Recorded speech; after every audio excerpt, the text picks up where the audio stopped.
2007년에 있었던 버지니아 공대 총기 난사 사건. 범인은 당시 대학에 재학 중이었던 23살의 조승희였습니다. 한국계 미국인이라서 한국에서도 굉장히 충격적인 뉴스로 보도가 됐었어요. You had 100 billion chances and ways to have avoided today, but you decided to spill my blood. You forced me into a corner and gave me only one option. The decision was yours. Now you have blood on your hands that will never wash off. 무차별 난사로 인해서 교수랑 학생 전부 포함해서 무려 32명이 사망을 했고요. 그리고 29명이 부상을 당했습니다. 9.12 테러 났을 때 그 이후로 정말 많은 언론 보도가 이루어졌던 그런 사건이에요. 되게 충격적이었어요. 그러면은 조승희는 과연 어떤 인물이냐? 사실 이 조승희 같은 경우는 당시 정신질환이 있었어요. 네, 굉장히 심리적으로 불안한 사람이었죠. 미국을 이민을 왔는데 그러니까 영어를 잘 못하니까 성격이 조금 외향적이면은 그래도 막 붙들고 영어하고 어리면 빨리 배울 것 같은데 그게 또 안 되는 경우도 있거든요. 너무 내향적이라서. 그러면 또 애들이 놀리죠. 근데 그때 받은 창서가 그대로 있어갖고 잘하면서도 고치질 못하고 좋은 대학에 들어갔는데도 늘 우울하고 혼자 있고 왕따고 그게 조금 이상한 애야. 그래서 애들이 좀 더 다른 사람 보기에도 항상 우울하고 이러고 있으니까 멀리하게 되고 점점 격리가 되는 거죠. 그리고 사실은 피해망상적 환각 장애를 앓고 있다라고 판단을 받았었어요. 여성을 스토킹을 해갖고 경찰한테 체포돼서 구금이 된 경우도 있었고 사실 이런 경우면은 총을 가져서는 안 되는 거죠. 그렇지. 그럼에도 불구하고 조승희한테는 권총 그리고 500발이 넘는 탄창이 있었습니다. 어디서 구했겠어요? 블랙마켓. 조승희가 총기와 총탄을 구한 곳은 인터넷이었어요. 너무 쉽게 구했어요. 그렇죠. 버지니아에선 당시 이제 온라인으로 총기를 구입하는 게 불법이 아니었거든요. 근데 사실 이게 이제 신원 조회라든지 이런 게 철저하게 됐었으면은 그러면은 조승희가 구하지 못했을까? 조승희 만약에 정상적인 딜러만 있었으면은 총을 손에 넣지 못할 수도 있지 않았을까라는 생각을 할 수 있잖아요. 근데 그것도 또 구멍이 있는 게 신원 조회상으로 뭐 정신병력이 있다 이런 거는 병원에 입원을 해야지 나오거든요. 정신과 상담받고 이런 정도로 정신병력이 있다 이렇게 하기는 안 되죠. 사실 현대인이 얼마나 많은 정신적인 힘겨움을 겪고 있는데 그러니까 그러면은 이런 정도 가지고 정신상담 받았을까? 안 돼. 이렇게는 안 되죠. 그러니까 요소에 규제가 있지만 구멍이 있다라는 겁니다. 근데 최근 들어서 정말 또 문제가 되는 거는 미성년자가 범인인 경우예요. 맞아. 이거는 정말 너무 끔찍하죠. 그리고 정말 공격을 많이 받는 곳들이 학교예요. 생각을 한번 해보세요. 내가 누군가를 정말 다 죽여버리고 싶어. 어디가 가장 가면은 죽이기 좋은 장소일까? 생각을 해보면 학교, 교회, 무방비 상태로 있는 사람들, 어린아이들이 있는 곳. 얼마 전에 있었던 텍사스의 롭 초등학교 사건 기억들 하시죠? 대부분의 희생자가 7살에서 10살 사이의 어린아이들이었습니다. 교사까지 포함해서 총 21명이 죽었어요. Police say Ramos walked into Robb Elementary School after shooting his grandma and crashing his truck near the school. They say he entered the school armed with a handgun and possibly a rifle, then opened fire. Authorities saying he fired at children, teachers, whoever was in his way. 되게 조그만 말이에요. 주민 인구수가 한 16,000명 정도밖에 안 됩니다. 그래서 이 주민들이 정말 충격을 받았던 거는 아니 내가 아는 애가 왜 저런 짓을 했을까? 라는 거죠. 내 이웃의 아들이. 근데 이렇게 미성년 자녀들, 그러니까 어린 아이들이 총격의 피해가 점점점 늘어나고 있는데 이 에듀케이션 위크라는 곳의 이제 통계에 따르면은 이 아이들 대상으로 발생한 총격 사건이 2018년 이후 무려 119건. 그리고 질병통제예방센터에서 2020년에 어린아이들과 청소년들이 사망하게 된 가장 주요한 원인 중에 하나가 사실은 총격 폭력이었다. 질병보다. 네. 자동차 사고보다 많았다. 와. 이 사건이 있고 나서 이제 생존자 아이 중에 한 명이 그런 말을 하더라고요. 살아남기 위해서 죽은 친구 피를 내 몸에 발랐어요. 그 아이는 평생 동안 얼마나 그 트라우마를 갖고 살아갈까요? 당시 범인이 18살이었어요. 그리고 이 18살짜리 소년이 가지고 있었던 총들이 뭐 어마어마합니다. 권총에다가 AR-15 반자동 소총에다가 뭐 정말 뭐 탄창도 뭐 고용량으로 가지고 있고 이렇게 쉽게 구하면 안 되는 거 아니냐. 이렇게 물어보시는 분들이 많아요. 아니, 미국은 그렇게 총을 구하기가 쉬워요, 진짜로? 다른 나라보다 쉬운 거 맞습니다. 훨씬 쉽게 총을 구입할 수가 있어요. 일정한 자격이 되면. 본인이 뭐 범죄 경력도 없고 깨끗하고 나이도 어느 정도 되고 그러면 거의 별 문제 없이 거의 다 구할 수가 있어요. 전체 미국인들이 가지고 있는, 지금 현재 미국에서 유통되고 가지고 있는 총이 얼마냐. 이걸 이제 통계를 봤더니 2020년 통계상으로 봤을 때 9점. 그 다 한 자루씩 있다는 얘기 아니에요, 그죠? 성인들은 3자루씩 꽂고 다닌다는 얘긴데 그러면? 계산을 하면은 나온 것처럼 뭐 1인 1정 이상 뭐 이렇게 되는 건데 이게 뭐 그렇다고 모두가 갖고 있는 건 아니고 뭐 안 가져본 사람도 많아요. 근데 총을 안 가진 사람도 있고 그리고 가진 사람들은 하나만 가는 게 아니라 여러 개를 가지는 경우가 많아요. 뭐 소총을 가졌으면은 종류별로 또 다르게 이런 수를 수집을 하는 경우가 많아서 뭐 실제로 그렇게 따지면은 FBI 통계에 따르면은 약 미국 가구 약 40% 정도가 총을 가지고 있다라고 이야기를 하고 있죠. 우리로선 사실 상상하기가 조금 힘들 정도로 정말 많은 총들이 있는 건데 그러면은 총은 어떤 자격이 돼야지 살 수 있을까? 연령별로 일단 따져보면은 권총 같은 경우는 20살 이상이 돼야 돼요. 그리고 훨씬 더 이렇게 신원 체크 같은 걸 많이 하고요. 그다음에 이제 장총 같은 거 사냥을 또 많이 하거든요. 사실 미국 사람들이 그런 경우는 18세 이상. 근데 사실 재밌는 거는 권총이 그 살 수 있는 그 나이가 연령대가 훨씬 더 높아요.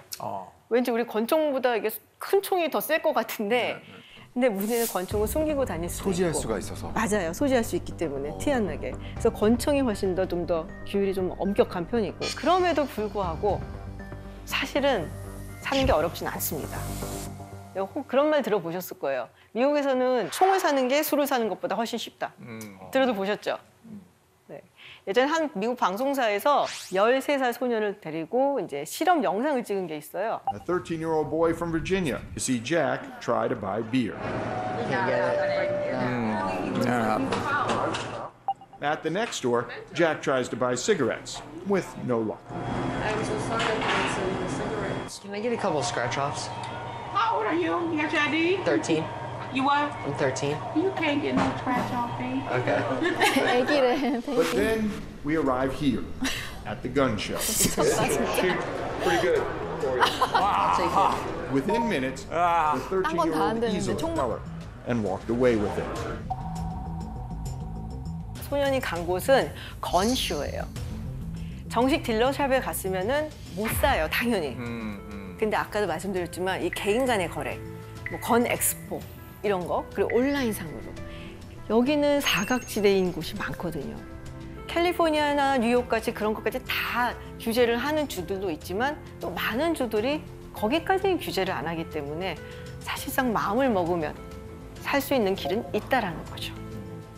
선생님, 근데 미국 말고 또 그 다른 나라에도 이렇게 총기를 허용해주고 또 그런 나라가 있지 않습니까? 보통 그런 데는 어떻게 구입하고 관리들을 하나요?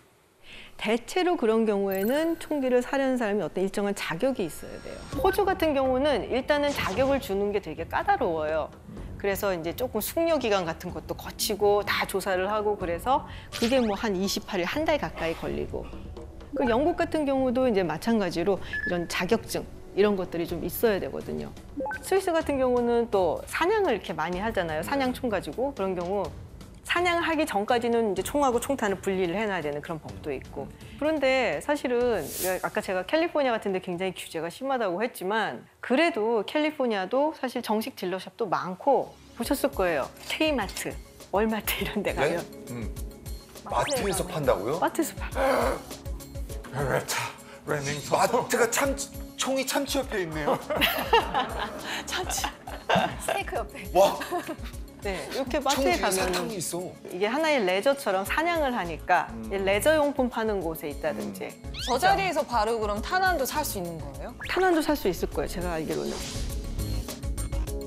제가 다니는 마트에서는 본 적이 없지만 이제 당연히 미국에 오래 살았던 사람으로서 이런 건 엑스포라던가 전시회에 대해서는 잘 알고 있고 이게 우리가 생각하는 삭막한 전시회장이라기보다는 가족 단위로도 놀러 가서 네 그런 느낌으로 아빠가 이걸로 우리 가족을 지키는 거야 뭐 이런 느낌의 대화가 오고 가는 그런 곳이어서 좀 다르게 받아들여졌던 것 같아요. 맞아요. 방금 말씀하신 게 딱 맞는 게 이런 건쇼, 건 엑스포에 이제 아버지가 애들 데리고 가요. 자기 애들을. 그러면서 막 이제 총들 있는 거 보여주고 하면서 그러니까 어린 마음에는 우리 아빠는 우리 가족과 우리 뭐 나라를 지키는 용맹스러운 사나이야 막 이런 생각이 드는 거죠. 아빠 짱 어쩜 막 이런 거. 그런 인식이 굉장히 어릴 때부터 사실은 자리를 잡게 돼요. 그러면서 이 총기 규제에 대한 법들이 나오고 제안이 나올 때마다 총기 소유의 자유를 지지하는 사람들은 위헌이다라고 이야기를 합니다. 그 반대로 총기를 규제해야 된다라고 강력하게 얘기하는 사람들은 헌법에 명시는 돼 있지만 거기서 민병대라고 얘기를 했고 지금은 연방정부가 뭐 그렇게 주정부라든지 개인을 억압하는 건 아니잖아. 현대식으로 좀 생각해야 되지 않겠냐. 그러면서 계속 싸우는 거예요. 그런데 2008년에 아주 흥미로운 판결이 하나 있었어요. 이와 관련해서. 특히 워싱턴 DC 같은 경우는 굉장히 이 총기에 대해서 엄격한 규제를 하는 곳이에요. 당연히 총기를 가지고 밖에 나가는 건 안 되고 집에 2대, 이 총탄하고 뭐 이런 거 다 분해를 해갖고서는 2개 한 거예요. 그런데 2008년에 워싱턴 DC에 살고 있었던 딕 헬러라는 인물이 있었는데요. 헬러가 생각하기에는 아니 지금 우리 집에 강도가 들었어. 언제 경찰이 올지 몰라. 그럼 내가 어떻게 해야 돼? 내 총 어디 있지? 아 여기 있네. 이거 조립해야지. 막 조립하고 잠깐만. 그러고 조립해갖고 딱 말이 안 되잖아. 엄연히 이거는 수정헌법 2조에 나와 있는 총기를 가질 권리를 이거를 무시하는 거라고. 그래서 이거 소를 제기를 합니다. 그래서 이게 연방 대법원까지 올라가요. 어떻게 판결이 났을까요? 주장이 맞다고 저는 네, 승소했다고 알고 있는. 맞아요. 당시 5대4의 판결로 네, 이 워싱턴 DC의 규제법은 위헌이다. 그러면서 규제를 주장하는 목소리들이 사실은 많이 제어가 당하는 듯한 이제 그런 분위기가 만들어지기 시작을 하죠. 그런데 여러분 그 영화 중에 좀 옛날 영화긴 한데 스크림이라는 영화 아세요? 알아요. 닮았. 첫 장면 기억하세요? 전화. 하이. 하이 시드니. 하이 시드니. 그 집이 이렇게 배경이 나오잖아요. 정말 좋은 집인데 주변에 아무것도 없어요. 그죠? 생각하는 것보다 미국은 아주 넓은 나라고 고립되어 있는 곳들도 굉장히 많고 심지어 주소가 아직도 없는 데도 있어요. 저는 그 버지니아 애넌데일이라는 곳에 갔었는데 집과 집 사이가 무지 넓더라고요.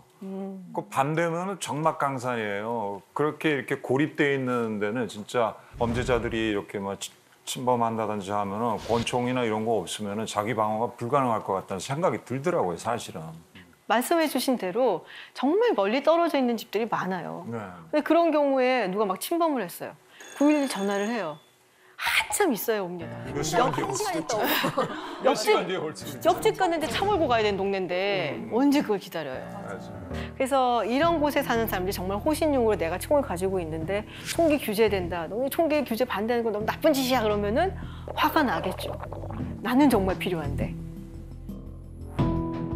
실제로 근데 범죄가 많이 일어나는 곳은 대도시예요. 초등학교 같은 데 또 더군다나 이런 데서 보면은 또 총기를 규제해야지. 왜 규제를 하지 말자 그런 거냐 하고 또 화가 나겠죠, 이 사람들은. 보시다시피 규제를 강화해야 된다는 의견이 52% 정도라서 이 과반을 넘긴 하지만 그냥 냅두든지 아니면 오히려 더 풀어라 하는 의견도 꽤 높은 편이에요. 그러니까 정말 팽팽하게 맞서고 있는 거죠. 자, 그럼 여기 이제 총기 얘기, 역사, 규제의 역사 다 얘기를 해봤는데 이 미국에서 이렇게 총기 사고가 날 때마다 사실 야, 저 나라 왜 저래? 저렇게 사고가 많이 나는데 왜 규제를 안 해? 라고 답답해하셨던 분들도 계실 텐데 왜 그렇게 하기가 어려운지 이 총기라는 것이 미국 역사, 문화에 있어서 어떤 의미를 가지는지에 대해서 제가 오늘 조금 설명을 해봤습니다.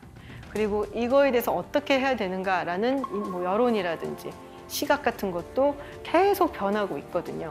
그래서 이번에 통과된 법이 사실은 누군가가 보기에는 너무 미흡하고 또 누군가가 보기에는 말도 안 되는 저런 걸 왜 통과시켜? 라는 면도 있지만 어쨌든 조금씩 타협을 통해서 미국 사회가 자신들이 가야 할 길을 지금 찾아 나가고 있는 과정이다라고 저는 생각하고